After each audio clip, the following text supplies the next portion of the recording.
بسم اللہ الرحمن الرحیم۔ السلام علیکم۔ گھر کا کچھ ضروری سامان لینے کی وجہ سے اسے اماں کے ساتھ شہر جانا پڑا۔ رکشے والا گاؤں سے تھوڑی دور سڑک پر ہی اتار دیتا اور باقی کا کچھ راستہ پیدل ہی طے کرنا پڑتا۔ گرمی اور غصے سے تپی ہوئی اماں ابھی بھی رکشے والے کو مسلسل سنائی جا رہی تھی اور حسن ہنستے ہوئے ماں کو ہی دیکھ رہی تھی۔ یہ اماں کی ہر بار کی عادت تھی۔ اس سے پہلے کہ حسن اماں کو خاموش کرواتی، ایک اڑتا ہوا سانپ اس کے کندھے پر لگا۔ خوف کے مارے وہ چیخ پڑی۔ اماں بھی اس کی یہ دہشت ناک چیخ سن کر آ گئی اور اپنی ساری پریشانیاں بھول کر جلدی سے اس کی طرف متوجہ ہوئی۔ وہ سانپ اس کے پیروں میں الٹا پڑا تھا، جس کو دیکھ کر ایک دفعہ اماں بھی ڈر گئی۔ حسن 2 قدم پیچھے ہٹ کر مسلسل کانپتے ہوئے اس سانپ کی طرف دیکھ رہی تھی اور اماں اسے اس سے پہلے کہ وہ کچھ سمجھ پاتی، کھیت سے ہنستے ہوئے مزمل علی اور احمد اس کی طرف متوجہ ہوئے۔ باجی، صرف یہ پرینک تھا، سانپ بھی نکلی تھا، ہم نے بس یہ دیکھنا تھا کہ تم کیا کرتی ہو، وہ ہنسی سے لوٹ پوٹ ہوتے ہوئے اسے بتا رہے تھے۔ اس کے شدید غصے کی لہر اس کے تن بدن میں پھیل گئی۔ اب اسے سارا معاملہ سمجھ آ چکا تھا۔ اس نے جاگ کی طرف دیکھا جو موبائل بند کر رہا تھا۔ وہ ان چاروں لوگوں کو اچھی طرح جانتی تھی۔ پورے محلے والوں کے لیے عذاب ہر بار باندھا انہی سے تنگ تھا۔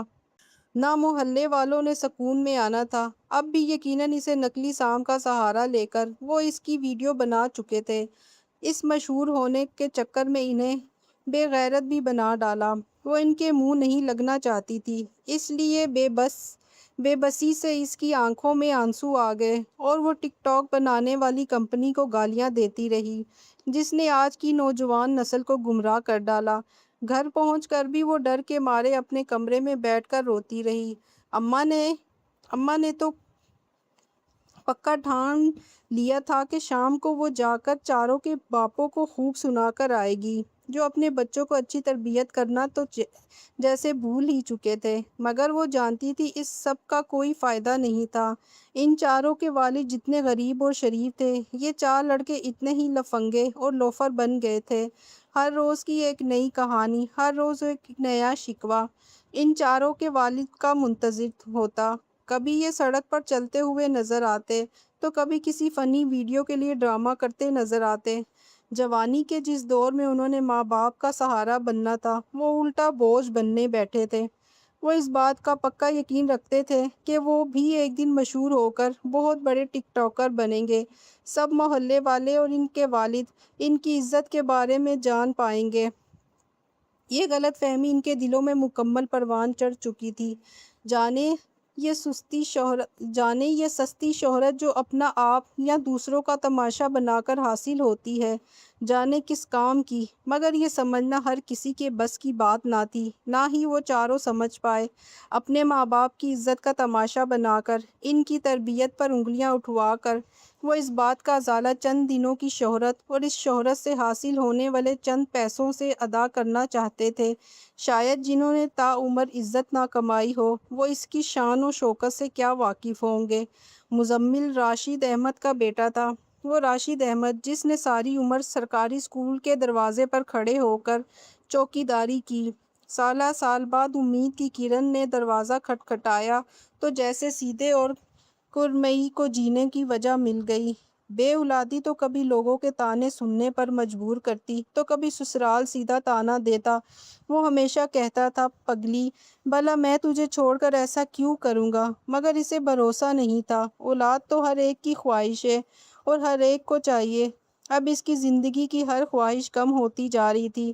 ننھے سے مزمل کے رونے کی آواز پہلی بار گھر میں گونجی تو اس کے ساتھ کرمئی اور سیدھے کی بھی ہچکیاں نکل گئیں۔ خوشی کے مارے رونا آ گیا، شکر کے آنسو گالوں پر بہہ نکلے۔ بچپن لاڈ پیار میں گزرا۔ جو ہوا اس کے منہ سے نکلی ہر ضد پوری ہوتی گئی۔ سیدھا کبھی انکار دیتا تو کرمئی کی جان حلق میں اٹک جاتی۔ اسکول جانے کی عمر ہوئی تو اسکول سے بھی بھیج دیا تاکہ پڑھ لکھ کر اچھا مستقبل حاصل کر سکے۔ یہاں پر اس کی دوستی اس کے کلاس کے 2 لڑکوں علی اور احمد سے ہوئی۔ علی چچا زاد تھا اور یوں ان کا گروپ مکمل ہو گیا۔ سادہ لوگ ماں باپ بھی یہی سمجھتے رہے کہ اسکول میں ان کے بچے پڑھ لکھ کر ان کے بڑھاپے کا سہارا بن رہے ہیں۔ اسکول سے واپس آنے کے بعد وہ گاؤں کی نہر کے پاس چلے جاتے اور وہاں شام ڈھلے تک کھیلتے رہتے۔ چاروں کے والد مزدور تھے، لہٰذا ان کو نہ فرصت تھی، نہ ہی دن بھر ان پر کوئی نظر رکھنے والا تھا اور نہ ہی نظر رکھنے کی کوشش کی۔ جاکی عمر میں ان سے تھوڑا سا بڑا تھا مگر اپنی 3 بہنوں سے چھوٹا۔ علی اور احمد دونوں چچا زاد تھے، لہٰذا کسی کے والد کو بچوں پر کڑی نظر رکھنے کی ضرورت ہی محسوس نہ ہوئی۔ یہ سب گھر کے بچے تھے اور گھر کے بچے بھلا کہاں بگڑتے ہیں، مگر یہ بھی گھر والوں کی خام خیالی ثابت ہوئی۔ جیسے جیسے عمر میں بڑھنا شروع کیا، عمر کے تقاضے بھی بڑھتے گئے۔ مشکل سے اللہ اللہ کر کے 10ویں جماعت پاس ہوئی تو چہرے پر ہلکی ہلکی داڑھی بھی نمودار ہو گئی۔ عمر کا سب سے نازک حصہ، جہاں کچھ سمجھا نہیں جاتا، بس سنا اور مانا جاتا ہے، وہ بھی یہی کرتے گئے۔ اثر پڑا کہ وہ بنا سوچے سمجھے ہر بات مانتے اور سنتے چلے گئے۔ اپنے گبرو جوان کو دیکھ کر سارا دن صدقے واری ہوتی رہتی۔ اب کوئی پریشانی نہیں تھی۔ اب ان کا بیٹا جوان تھا اور پوری طرح 10ویں پاس جماعت تھا۔ چچا شاید اسکول سے ریٹائرمنٹ لے چکے تھے۔ گھر میں ہی چند بکریاں اور 2 گائیں ان کا ذریعہ معاش تھی، جن سے گھر کا اچھا گزر ہو رہا تھا، تب تک کہ مزمل کی بڑھتی ہوئی عمر نے سر اٹھایا۔ اس عمر کی سب سے بڑی خواہش، اس دور کی سب سے بڑی مرض موبائل فون۔ موبائل ہے تو مزمل کیوں پیچھے رہے، اپنا کمایا اور اپنی خواہش پوری کرے۔ اس کی بوڑھی ہڈیوں میں اب اتنی سکت نہیں تھی کہ وہ مزمل کی ہر خواہش پوری کر سکتے، مگر گاؤں کی عیاشیوں کو، اپنے عیاش گروپ کو چھوڑنا مزمل کے بس کی بات نہیں تھی، لہٰذا اس نے بھی بھوک ہڑتال شروع کر دی۔ ایک ہی دن میں کرمئی کی جان پر بن آئی اور مجبوراً چچا سیدھے کو اپنے 2 بکریوں کی قربانی دینی پڑی۔ اسی شام مزمل کے ہاتھ میں بھی ایک بڑا موبائل تھا، وہی موبائل جس کے وہ آئے روز خواب دیکھا کرتا تھا۔ موبائل آج کے دور کی بڑھتی ہوئی مانگ ہے، مگر کہتے ہیں کہ ہر چیز کے فائدے نظر رکھے جائیں۔ یہ چیز لوگوں کے لیے باعث عزت ہونے کے ساتھ باعث ذلت بھی ہے۔ جس چیز کو جس طور پر استعمال کیا جائے، وہ ہمیں وہی چیز فراہم کرتے ہیں۔ لوگوں کے لیے یہ اب رابطے کے ذریعے سے ہٹ کر عزت کا ذریعہ بن چکا ہے۔ جس کے پاس جتنا بڑا اور مہنگا موبائل ہے، وہ اتنا ہی جانا پہچانا اور معزز انسان ہے، مگر حقیقت تو یہ ہے کہ اس کے فوائد کے ساتھ ساتھ اس کے نقصانات نے بھی دنیا میں تباہی مچا رکھی ہے، اور پھر رہی سہی کسر اس میں موجود ایپس پوری کرتے ہیں، جن کو بنانے کی ضرورت آج تک سمجھ میں نہیں آئی۔ موبائل کی سب سے زیادہ ڈیمانڈ ایپ ٹک ٹاک، جس نے لوگوں کو تباہی کے دہانے پر لا کھڑا کر دیا ہے۔ لوگ صرف سستی شہرت کی خاطر اپنا آپ بیچ رہے ہیں۔ گھروں میں رہنے والی لڑکیاں اب ٹک ٹاک کے گانوں پر گنگناتی ہوئی نظر آتی ہیں، اور ان پر تھر تھراتے ہوئے جسموں پر جتنی زیادہ نگاہیں پڑتی ہیں، یہ ٹک ٹاکرز کے لیے اتنی ہی عزت کی بات ہے۔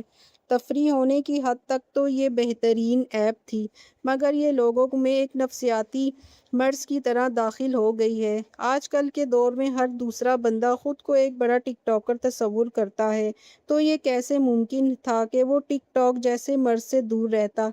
لہٰذا اسی شام یقیناً اس نے ٹک ٹاک انسٹال کر دی۔ اپنی محنت کی کمائی کے ہزاروں روپے خرچ کر کے دن رات تک ٹک ٹاک دیکھنے لگا۔ ٹک ٹاک نے ان کے دماغوں پر ایسا اثر چھوڑا کہ ٹک ٹاک ہی ان کا اٹھنا بیٹھنا، کھانا پینا، اڑنا اوڑھنا بچھونا بن گئی۔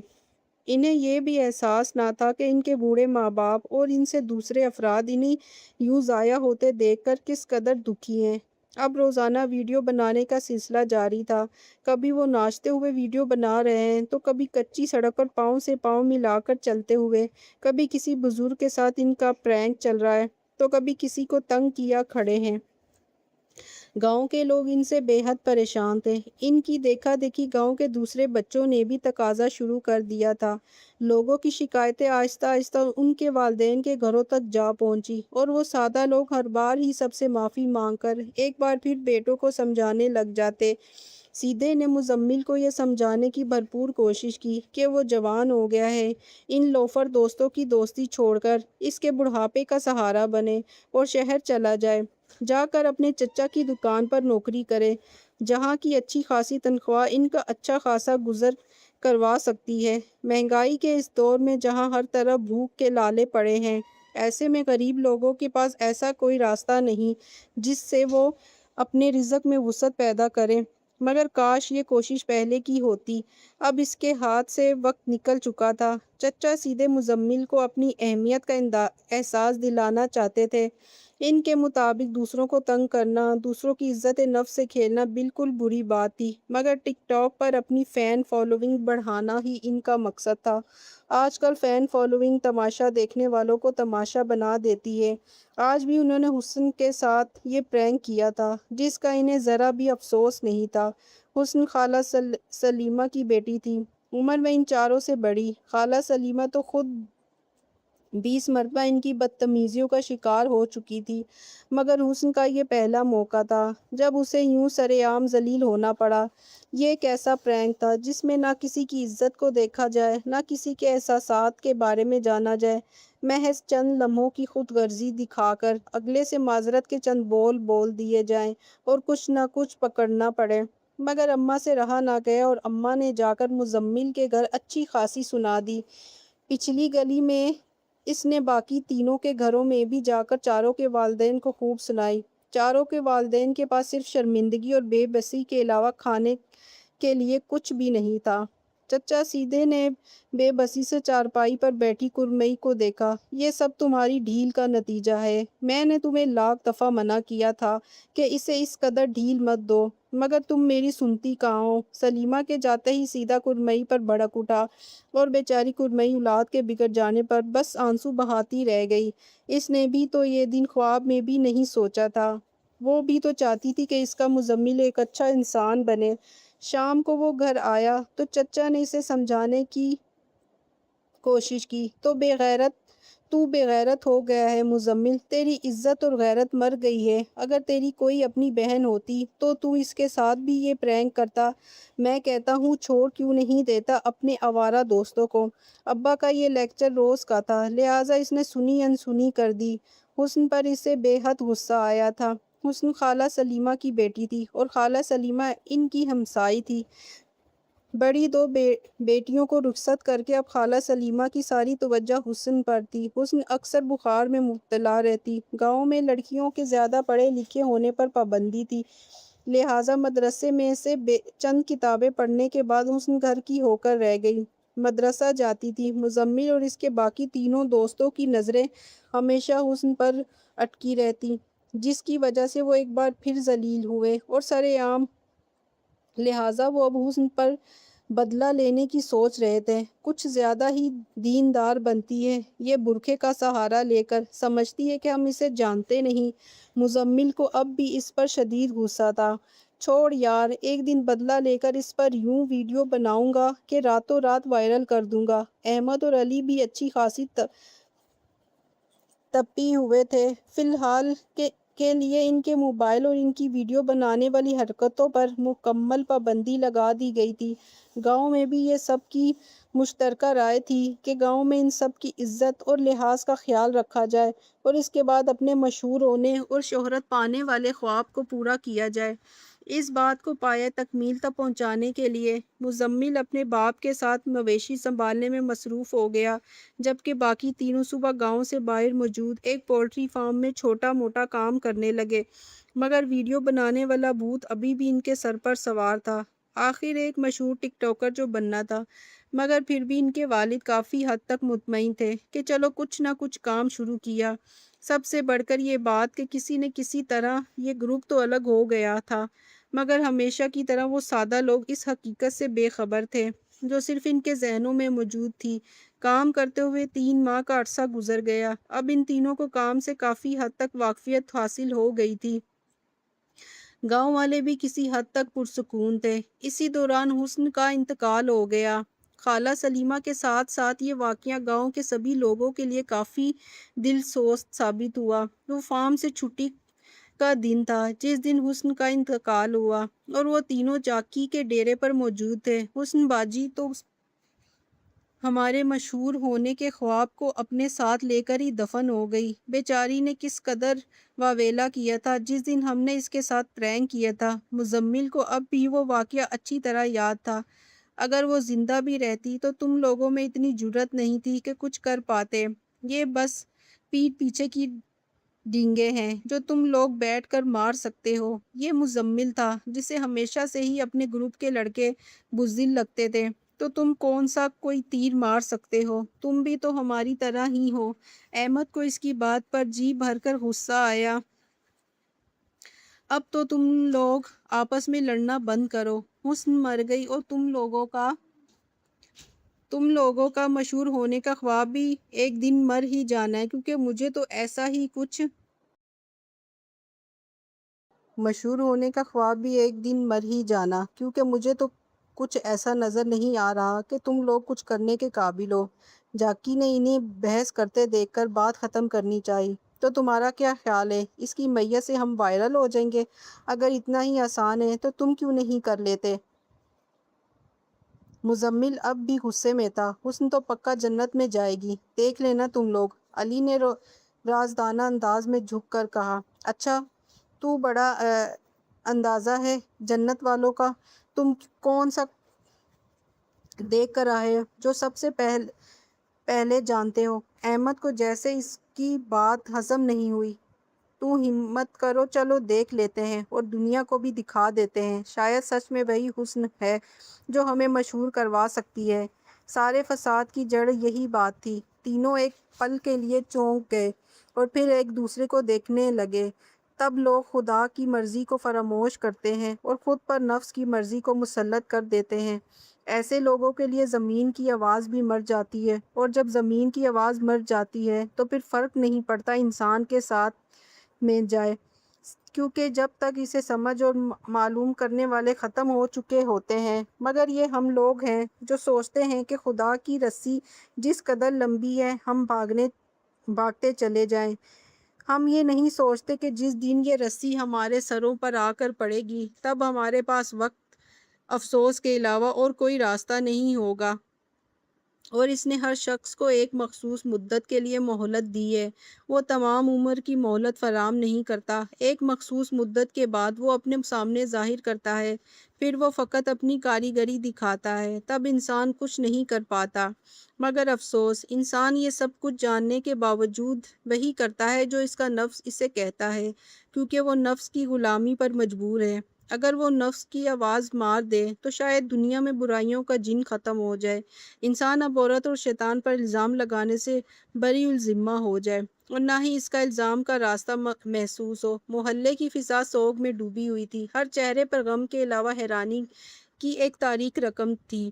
لوگ تجسس سے ایک دوسرے کی آنکھوں میں جھانک رہے تھے۔ پورے گاؤں میں موت کے سناٹے کا راج تھا۔ محلے کے لوگ تقریباً بھاگتے ہوئے چچا سیدھے کی حویلی میں جمع تھے۔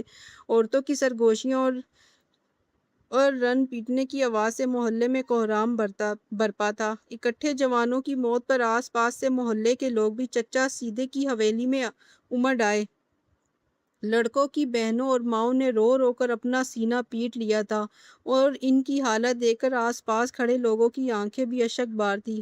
ملبے کے ساتھ ساتھ غم کا بھی ایک ایسا کثیر ملبہ تھا جس نے لوگوں کے دلوں کو اپنی لپیٹ میں لے رکھا تھا۔ گاؤں کے جوان اور چاروں لڑکوں کے بوڑھے والد ملبہ ہٹانے کی کوشش میں لگے ہوئے تھے۔ آخر اچانک ایسا ہوا کیا، نہ کوئی زلزلہ، نہ کوئی بارش، نہ کوئی طوفان، یہ عذاب الہی کا نزول تھا جو ان چاروں لڑکوں پر ٹوٹ پڑا۔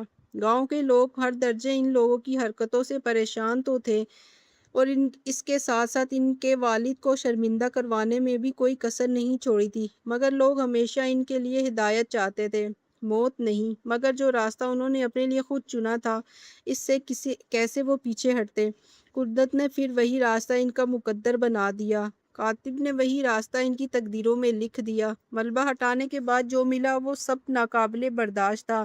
ان کے گھروں کے لوگ دھاڑے مار مار کر رو رہے تھے، اور جوانی میں اس طرح ظلم سے بھری ہوئی موت خدا پناہ ملبہ ہٹانے کے بعد جو پہلی لاش برآمد ہوئی وہ اس قدر پسی ہوئی تھی کہ شناخت بھی بہت مشکل تھی، مگر کسی طرح کپڑوں اور باقی نشانیوں سے یہ بات ثابت ہو گئی، یہ احمد ہے۔ احمد کے والد کی تو دنیا ہی اجڑ گئی، وہ جنہوں نے بچپن سے جوانی تک پال پوس کر بڑا کیا، جنہوں نے کندھے پر اٹھا کر فقط چلنا سکھایا، وہ کیسے یہ برداشت کر جائیں گے کہ اب ان کے گھر کا چراغ ہمیشہ کے لیے بجھ گیا۔ چچا سیدھا اس وقت گہرائیوں میں ڈوب چکا تھا۔ ایک بوڑھے شخص کی تعمیر کی ساری محنت ضائع ہو گئی تھی، وہ خوبصورت محنت جس کو ابھی بھی وہ سر انجام دے رہے تھے، مگر شاید ان کی محنت اپنے لیے کسی اور ہی راستے کا انتخاب کر چکی تھی، وہ راستہ جو ہمیشہ کے لیے ختم کر دیتا ہے، وہ راستہ جس نے اچھے خوابوں کو ضائع کر دیا، بد نصیبی کا وہ راستہ جہاں ہر نصیب چپکے سے ہاتھ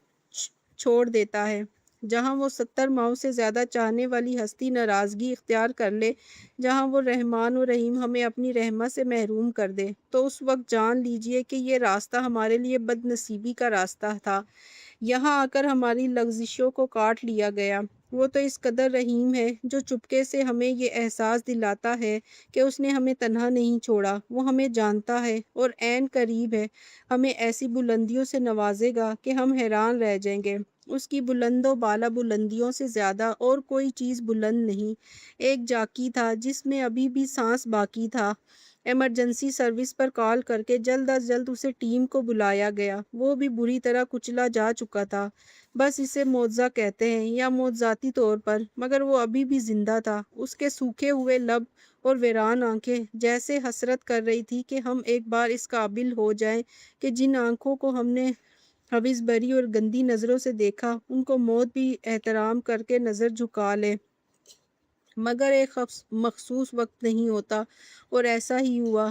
ریڑھ کی ہڈی ٹوٹ چکی تھی اور اس کی دونوں بازو حرکت کرنا چھوڑ گئے تھے، مگر وہ پھر بھی زندہ تھا۔ ڈاکٹر حیران تھے، وہ پشیمانی اور مایوسی کی گہرائیوں میں ڈوبا ہوا تھا۔ ڈاکٹر نے مخصوص وقت نکال کر اسے اپنے ہاتھ پاس بٹھایا اور اسے گزرا ہوا وقت یاد کروانے لگا، مگر وہ بات نہیں کر رہا تھا، کوئی اسے کوڈ لگا رہا ہے۔ یہ بات ڈاکٹر کے لیے کافی حیران کن تھی، وہ بار بار مسئلے کی حد تک جانا چاہتا تھا، اور پھر واقعی وہ ایک دن اس بات میں کامیاب ہو گیا۔ یقیناً اپنے ٹوٹے ٹوٹے لفظوں میں اس نے جو کہانی سنائی وہ اس قدر دل سوز تھی کہ ڈاکٹر کی آنکھیں حیرت سے پھیل گئیں۔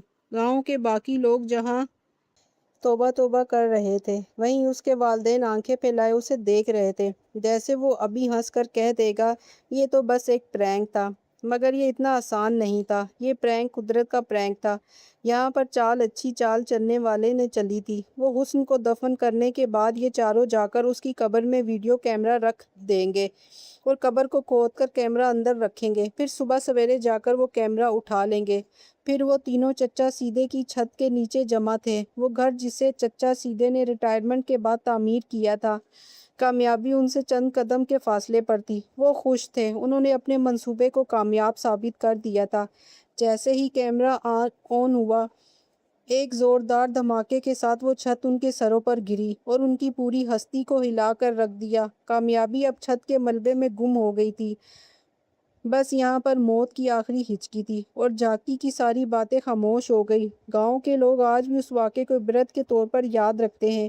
آج بھی یہ واقعہ نسل در نسل دہرایا جاتا ہے کہ کاش اتر جائے دل میں میری بات، کامیابی وہ جو خدا دیتا ہے، کامیابی وہ ہے، اور کامیابی وہ ہے جو ماں باپ کی رضا میں ہے۔ تو اس ویڈیو کو لائک کریں اور زیادہ سے زیادہ شیئر کیجئے۔ اس طرح کی مزید ویڈیو دیکھنے کے لیے ہمارے چینل کو سبسکرائب کریں۔